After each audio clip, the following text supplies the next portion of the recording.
Eu vou iniciar abordando um tema, e provavelmente precisarei falar mais uma vez para encerrar, que diz respeito à polêmica que houve ontem e se estendeu ainda pela manhã de hoje, envolvendo a entrevista, um programa que o Fantástico levou ao ar no domingo passado.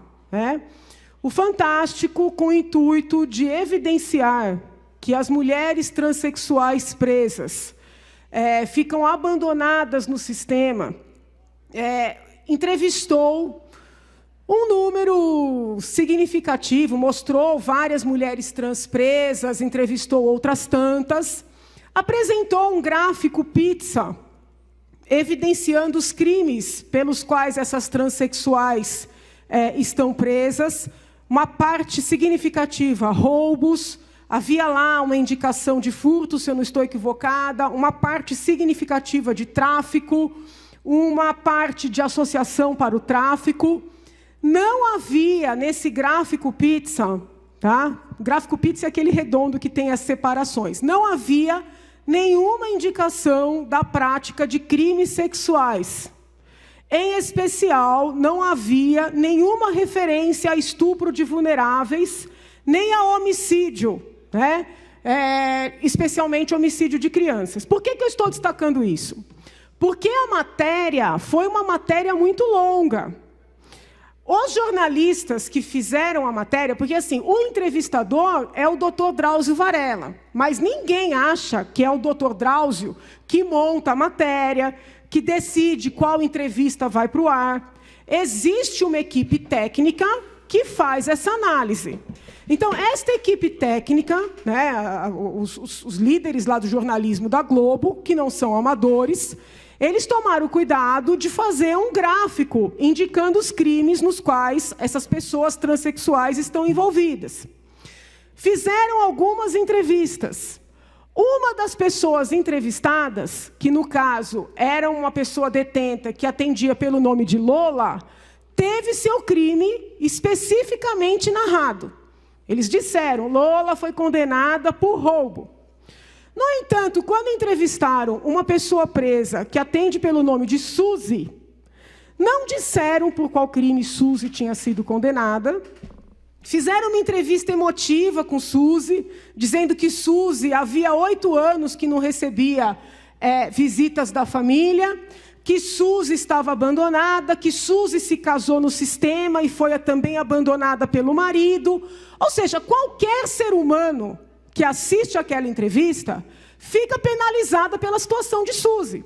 Há quanto tempo você está sem receber nenhuma visita na cadeia? 8 anos, 7 anos, bastante tempo.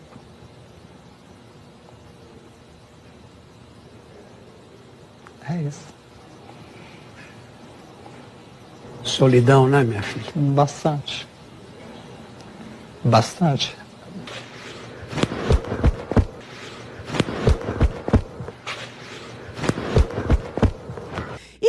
A entrevista foi feita, toda a matéria foi feita para fazer crer que Suzy estava abandonada no sistema prisional por ser transexual.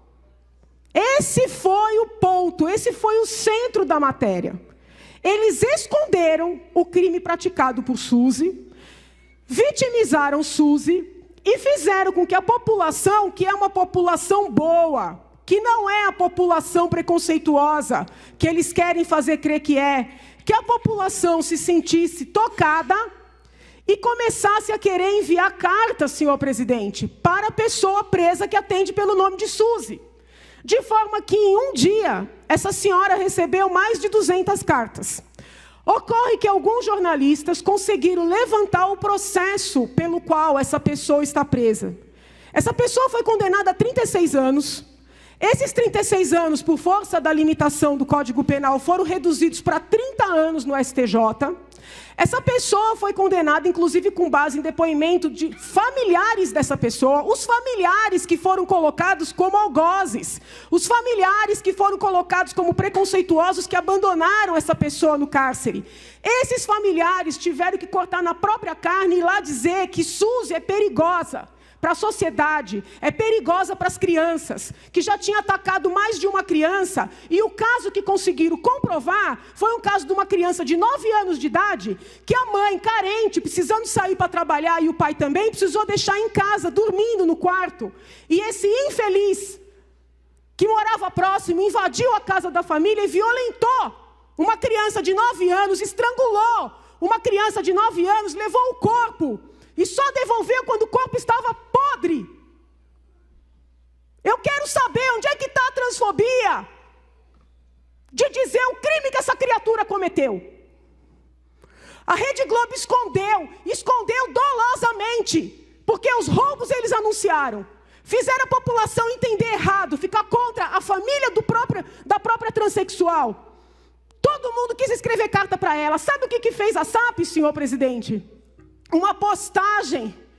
Quem quiser escrever carta para a Suzy, mande para o endereço tal. Aí eu fiz contato com o deputado Carlão, que sempre muito gentil. Hoje entrei em contato com a SAP. Eu expliquei, gente, nós estamos diante de um agressor sexual de crianças. Como é que vocês vão entregar cartas com os remetentes, com os endereços? Essa criatura sai numa saída temporária, sei lá, vai na casa da pessoa. Quem estuda a mente do agressor sexual de criança sabe como é que eles pensam.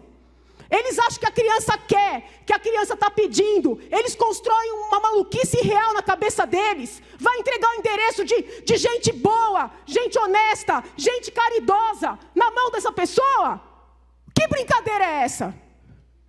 Aí eu passei o dia de domingo, fui indignada. Eu não dormi de ontem para hoje e eu sou transfóbica. E eu estou agora boicotando carta para uma pessoa abandonada. A pessoa está lá porque estrangulou e violentou uma criança de 9 anos. E foi a que foi provada, porque a tia disse que foi mais. E eu digo para os defensores da causa trans: vocês defendem um tipo desse? Prejudica a causa. As pessoas trans, não trans, brancas, negras, homens, mulheres, de qualquer religião, têm que ser responsabilizadas pelos seus atos. Para de passar a mão na cabeça de gente que comete crime grave. Eu não vou me abalar. Pode me chamar de transfóbica, pode chamar do que for. Eu vou trabalhar para proteger as crianças. E não é para pedir voto, não. É isso, senhor presidente.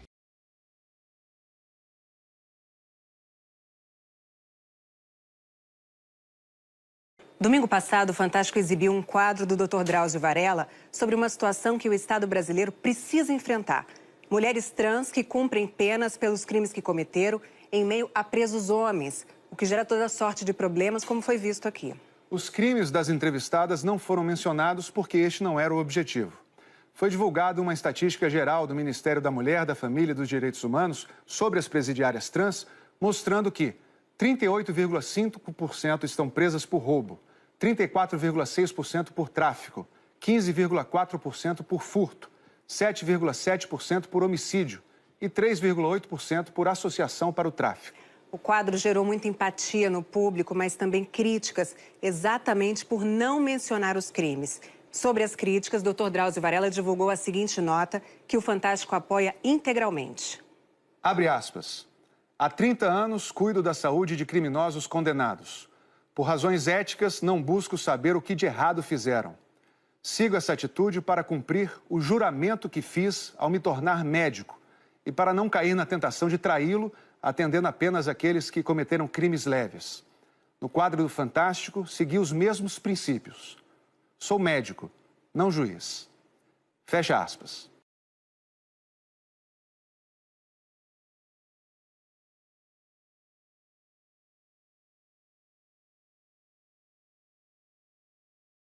Eu estou aqui para dar uma explicação para as pessoas que me acompanham.